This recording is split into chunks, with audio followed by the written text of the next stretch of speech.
ပဲမင်္ဂလာပါရှင်ချိုကိုကင်း channel မှာပြန်လည်ကြိုဆိုပါရရှင်ကျွန်မဒီနေ့တော့ပဲပြတုတ်ကလေးတုတ်စားပါမယ်နော်အားလုံးပဲ like ပါကြည့်ရှုအားပေးကြပါအောင်နော်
ဟုတ်ကဲ့အရင်ဆုံးပဲပြတုပ်ဖို့အတွက်ကျွန်မစီချက်အရင်ချက်ပါမယ်နော်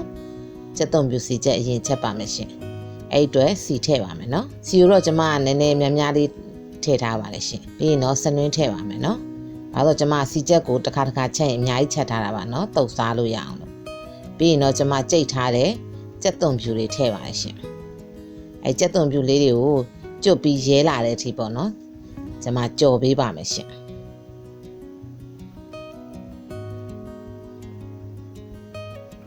ဟုတ်ကဲ့စီချက်ကိုကျွန်မများများလေးပေါ့နော်တစ်ခါလုံးများများလေးလှုပ်ထားတယ်ပြီးတော့မကြီးချင်ကိုလည်းဒီတိုင်းပဲပေါ့နော်ကျွန်မမကြီးသီးကိုလည်းစားအချုံမုတ်ကလေးတွေထည့်ပြီးတော့အမြဲတမ်းအိမ်မှာအစင်သင့်ပေါ့နော်ကြိုထားပါတယ်ရှင်ဒါလေးပဲတုပ်စားလို့ရအောင်ပေါ့နော်အခုဆိုရင်တော့ကြက်သွန်လေးတွေကရဲလာတဲ့အတွက်ကျွန်မ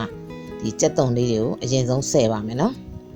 ဘာလို့ဆိုတော့ဒီကြက်သွန်တွေကိုစီထဲမှာအကြာကြီး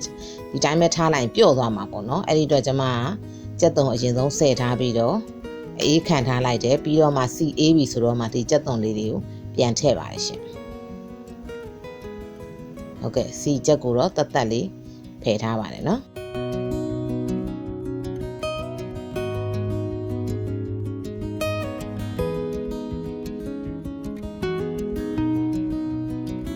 ဟုတ်ကဲ့ပြီးတော့ရင်တော့ကျမတို့ပဲပြကြော်ဖို့အတွက်စီထည့်ပါမယ်နော်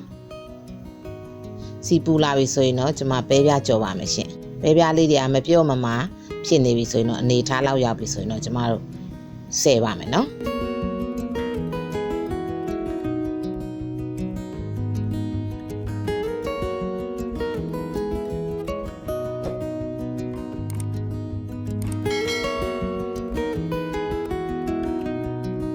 ဟုတ်ကဲ့ပြီးတော့ရင်တော့ကျွန်မဒီပဲပြတုပ်ဖို့အတွက်ပြင်ဆင်ပါမယ်နော်အရင်ဦးဆုံးကျွန်မဂေါ်ဘီပါလှိပါမယ်ရှင်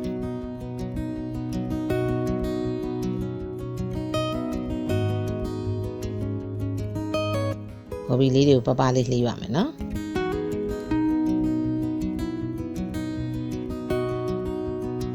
ပြီးတော့ရင်တော့ကျွန်မငရုတ်သီးစိမ်းလှိပါမယ်ရှင်အဆက်ကြိုင်တော့ငရုတ်သီးစိမ်းများများထည့်ပေါ့နော်အဆက်မကြိုင်ရင်တော့နည်းနည်းလေးပဲထည့်ပါရှင်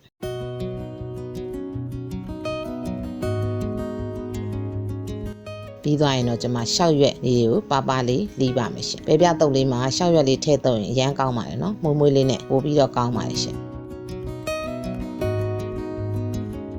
ပြီးရင်တော့ကျွန်မကြော်ထားတဲ့ပဲပြလေးကိုလှီးပါမယ်ရှင်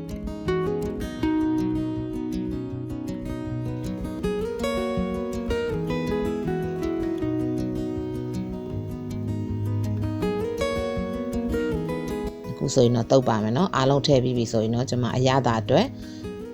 ဂျုံမုတ်ထည့်ပါတယ်ရှင်ငရုတ်သီးအကြက်မှုတ်ထည့်ပါတယ်เนาะ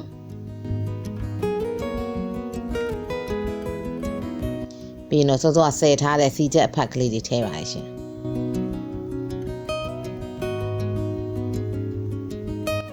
ပြီးမကြီးရထည့်ပါမယ်เนาะ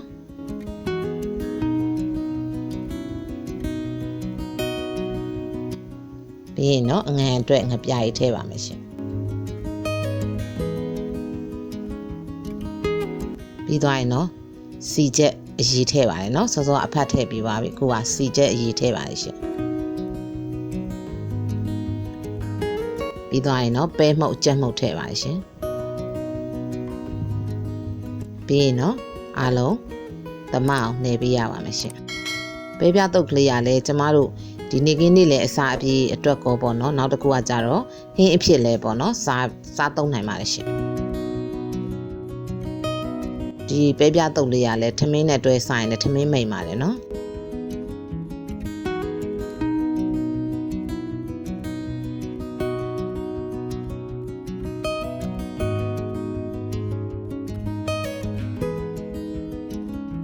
ခုဆိုရင်နော်